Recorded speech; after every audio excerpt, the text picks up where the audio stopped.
Headlines के सह प्रायोजक हैं Rapidex English speaking course.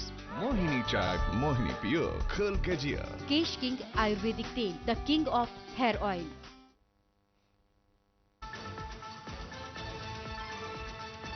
Delhi में हर शनिवार लगेगा जनता दरबार। सचिवालय के सामने सड़क पर बैठकर जनता की समस्याएं सुनेंगे दिल्ली के मंत्री। 47 नई अदालतें भी खुलेंगी।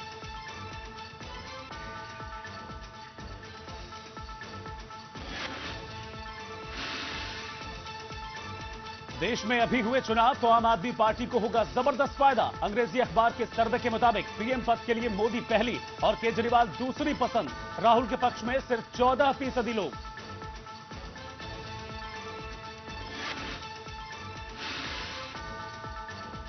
प्रवासी भारतीय सम्मेलन में मोदी ने ली पीएम के बयान पर चुटकी। कहा 4-6 महीने बाद सच होगी मनमोहन की भविष्यवाणी। पीएम ने जताई थी अच्छे दिनों की उम्मीद।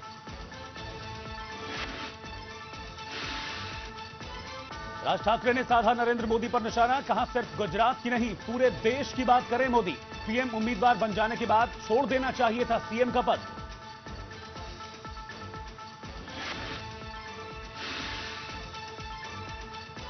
और एनसीपी ने दी कांग्रेस से गठबंधन छोड़ने की धमकी। अजीत पवार का सीएम पृथ्वीराज चव्हाण पर हमला। कहा जनहित के कामों की नहीं है जानकारी।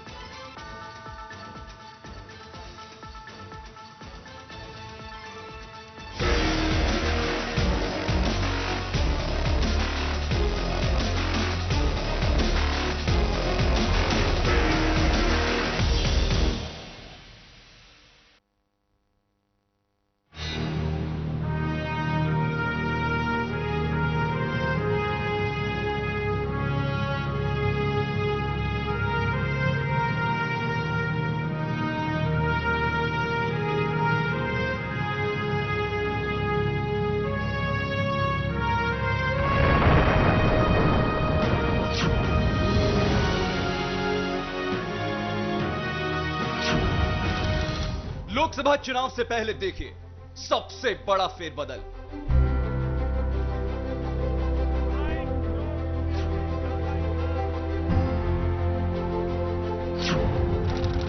लोकसभा चुनाव से पहले देश की 3 बड़ी सियासी खबरें।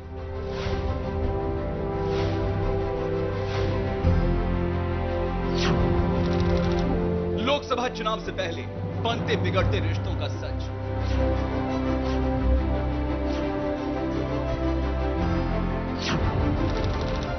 2014 में दोस्ती और दुश्मनी की सबसे नई कहानी।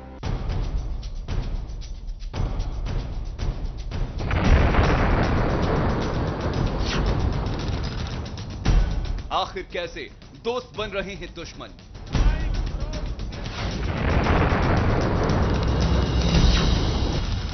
आखिर कैसे दुश्मन बन रहे हैं दोस्त।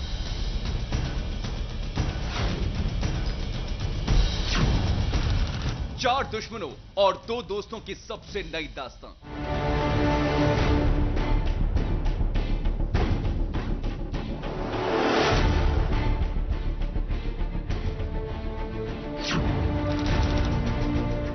लोकसभा चुनाव में आखिर क्या उलटफेर होने वाला है।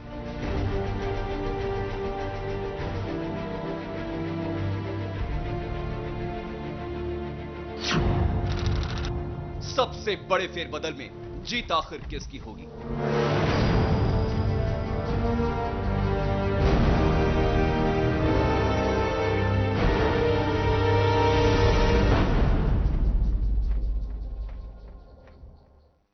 राजनीति में एक बड़ी पुरानी कहावत प्रचलित है कि कब दोस्त दुश्मन बन जाएं और कब दुश्मन दोस्त बन जाएं पता ही नहीं। राजनीति चीज ही है। और वैसे भी अब तो असल राजनीति का वक्त आ रहा है क्योंकि 2014 के लोकसभा चुनाव नजदीक हैं। तो ऐसे में इस तरह की कई फेरबदल देखने को मिलेंगे।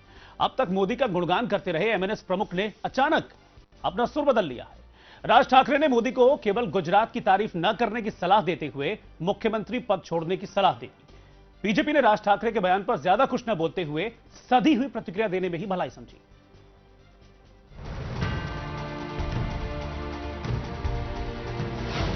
राज ठाकरे और नरेंद्र मोदी अब दोस्त नहीं रहे। राज और मोदी की दोस्ती में दरार पड़ चुकी है।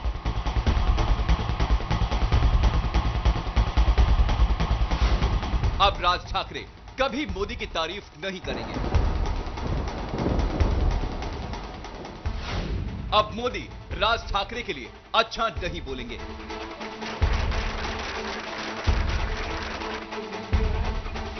क्योंकि 2014 लोकसभा चुनाव बेहद नजदीक है।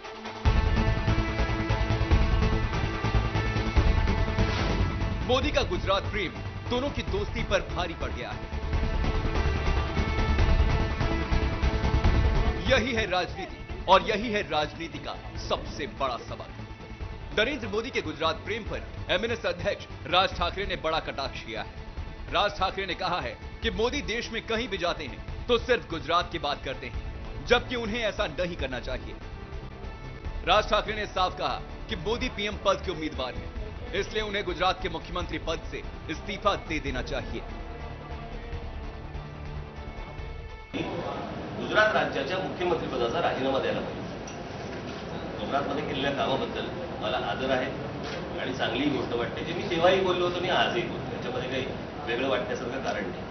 पण ज्या दिवशी त्यांना पंतप्रधान पदाचा उमेदवार म्हणून वहीं बीजेपी ने राज ठाकरे के बयान पर सधी हुई प्रतिक्रिया दी है। पर कोई टिप्पणी नहीं करनी, उनका निजी मत है, लेकिन देश के लोग नरेंद्र मोदी जी को भारत के प्रधानमंत्री के रूप में देखना चाहते हैं उन कारणों से जिस तरह उन्होंने गुजरात में काम किया है। ईमानदारी, अच्छा शासन, सुशासन, विकास, रोजगार, किसानों और गरीबों की सेवा।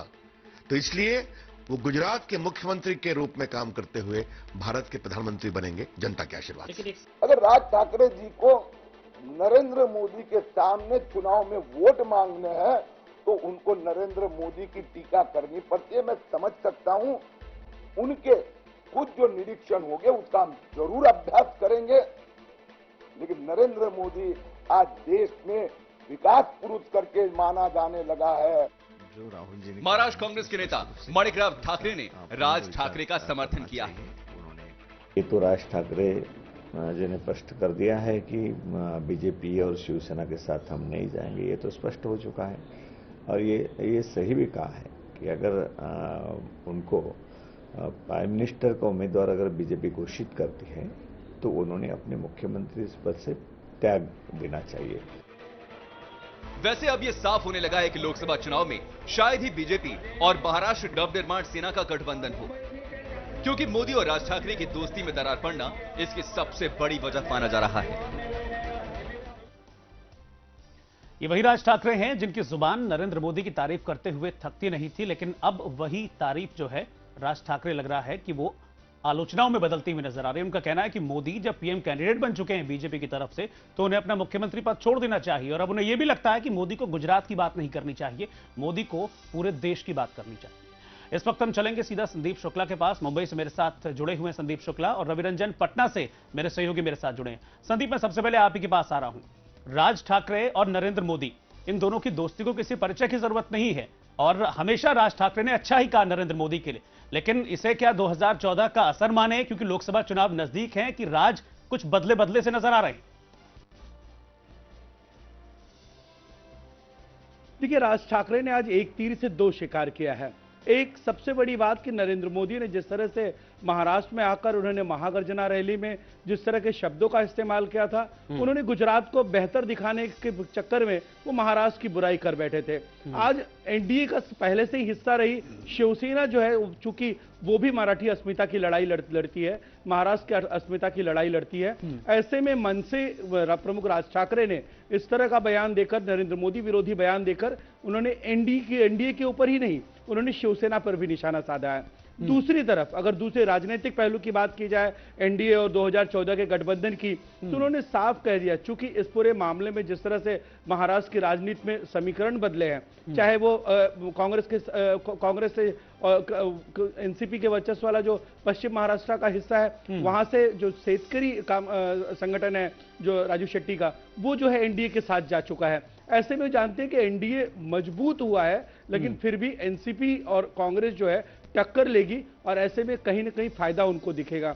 तो ऐसे में एक पहल करना, चूंकि अगर पहले की पहल की अगर बात की जाए, जब राज ठाकरे के मंच पर अमिताभ बच्चन आते हैं, उस समय इस तरह की उम्मीद लगाई जाती है कि अमिताभ और नरेंद्र मोदी के संबंध और नरेंद्र मोदी के साथ राज ठाकरे का संबंध, वो एक चेहरा दिखाने की कोशिश थी कि अब वो भाषा की लड़ाई नहीं लड़ रहे हैं, लेकिन आज उन्होंने जिस तरह से महाराष्ट्र की बात की है, महाराष्ट्र की अस्मिता की बात की है, अब बिल्कुल खुद को अलग रखना चाह रहे हैं वो, ताकि 2014 के लोकसभा चुनाव में वो एक बाहर आ सके, वो एक अपनी अलग आइडेंटिटी के साथ बाहर आ सके। शायद ये दिखाने की वो कोशिश कर रहे हैं, मराठी जो अस्मिता है, मराठी अस्मिता, उस पर वापस लौटने की वो कोशिश कर रहे हैं। आप मेरे साथ बने रहिएगा संदीप, मैं आपके पास वापस लौटूंगा, क्योंकि एक और बड़ी खबर है जो महाराष्ट्र से आ रही है। वहां मुख्यमंत्री और उप मुख्यमंत्री के बीच अब दरार पड़ती दिख रही है। उप मुख्यमंत्री अजीत पवार ने महाराष्ट्र के मुख्यमंत्री पृथ्वीराज चौहान के लिए कहा है कि उन्हें जनहित के काम की समझ नहीं है और वो विपक्ष में बैठने को भी तैयार है।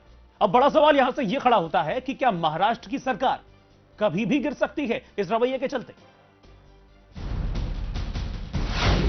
महाराष्ट्र में कांग्रेस एनसीपी गठबंधन में बड़ी दरार। कैबिनेट की बैठक में सीएम को डिप्टी सीएम ने सुनाई खरी खरी। गुरुवार को महाराष्ट्र से बहुत बड़ी खबर आई। एनसीपी नेता और राज्य के उप मुख्यमंत्री अजीत पवार ने मुख्यमंत्री पृथ्वीराज चौहान के खिलाफ मोर्चा खोल दिया। अजीत पवार ने कहा कि मुख्यमंत्री को जनहित के काम की समझ नहीं है, उन्हें जमीनी हकीकत का पता नहीं है। दरअसल मुंबई में महाराष्ट्र कैबिनेट की बैठक चल रही थी। वहां एनसीपी के बड़े नेता नवाब मलिक, छगन भुजबल और आर पाटिल एक तरफ हो गए और साफ कर दिया कि सरकार के सभी मंत्री इस्तीफा देकर सरकार को बाहर से भी समर्थन दे सकते हैं। जनहित के निर्णय है, उस पर कई सालों से निर्णय नहीं मुख्यमंत्री लेते हैं, जिससे कि 2-3 करोड़ लोगों को लाभ होने वाला है। तो कहीं ना कहीं जन विरोधी परिस्थिति निर्माण हो गई है। इसलिए जनहित के निर्णय के लिए तात्काल निर्णय हो, इसको लेके हम बार बार सरकार में दबाव बनाते रहे, आगे भी बनाएंगे। वहीं महाराष्ट्र कांग्रेस अध्यक्ष माणिकराव ठाकरे ने एनसीपी को सलाह दी है कि उन्हें कैबिनेट मीटिंग की बातें सार्वजनिक नहीं करनी चाहिए। ये तो राज ठाकरे जी ने स्पष्ट कर दिया है कि बीजेपी और शिवसेना के साथ हम नहीं जाएंगे, ये तो स्पष्ट हो चुका है। और ये सही भी कहा है कि अगर उनको प्राइम मिनिस्टर का उम्मीदवार अगर बीजेपी घोषित करती है तो उन्होंने अपने मुख्यमंत्री पद से त्याग देना चाहिए।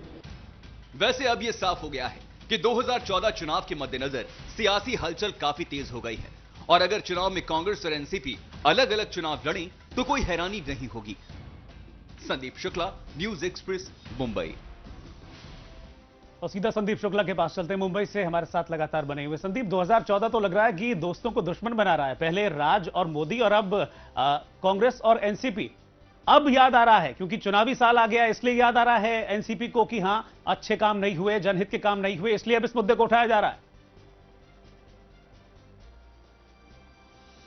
देखिए, यहां भी अगर अजीत पवार की बात की जाए, आज जिस तरह से अजीत पवार कैबिनेट की मीटिंग में उन्होंने यू टर्न लिया है, यहां भी एक तीर से 2 शिकार हैं। एक सबसे बड़ा शिकार कि सत्ता में रहते हुए भ्रष्टाचार का जो सबसे बड़ा मामला, चाहे आदर्श का मामला हो, चाहे दूसरे भ्रष्टाचार के मामले हो, ऐसे में कांग्रेस के ऊपर ज्यादा प्रहार करने की कोशिश जो है एनसीपी कर रहा है। और दूसरी तरफ अगर देखा जाए, इस तरह के बयानों के चलते जो है, जिस तरह से एक साथ, चाहे वो अजीत पवार रहे हो, अजीत पवार ने जिस तरह से इस पूरे मामले में मुख्यमंत्री पर निशाना साधा, उनके समर्थन में छगन भुजबल खड़े हुए, फिर आर पाटिल ने उन्होंने मुख्यमंत्री पर दबाव बनाया, लेकिन कांग्रेस की तरफ से कोई मंत्री जो है मुख्यमंत्री के सपोर्ट में जो है बोलता नहीं दिखा। अमूमन इस तरह की राजनीतिक जब बयानबाजी होती है, राजनीतिक भाषा का प्रयोग होता है, तो ऐसे में दोनों ही पार्टियों की तरफ से समर्थक जो है, चाहे मुख्यमंत्री के समर्थक, संदीप, 2 बातें सामने आ रही हैं। एक तो ये बात सामने आती है कि जनहित के काम नहीं कर रहे हैं, और दूसरी तरफ नवाब मलिक कहते हैं एनसीपी के नेता कि साथ मिलकर हम चुनाव लड़ेंगे, साथ मिलकर हम काम करेंगे। डबल बातें क्या मतलब है?